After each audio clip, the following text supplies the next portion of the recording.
At dyan natin lutuin sa ating malaking kawali. Naritong isda.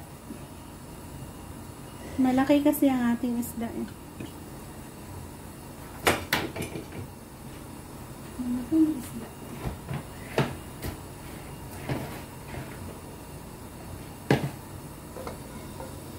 And ayan na nga, lagay na natin ang ating malaking isda. Diba? Super laki. Ayan.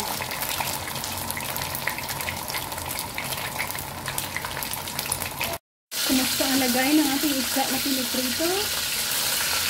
Pwede na bang ibalikan? Oh, perfect.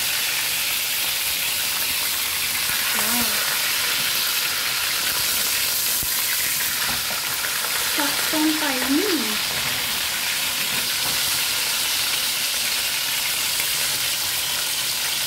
Perfect na. Sabangan na natin maluto and then ready to eat na tayo. At siguro naman perfect na ito. Oh, ayan na. Perfect na natin yung luto. Magkabilaan. So, ready to serve na.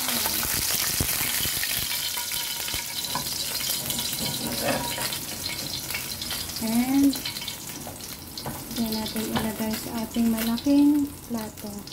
At dahil malaki ang isda natin, dito natin ilagay sa ating malaking plato. Yan ang ating piniritong isda na napaka beautiful natin ginawa.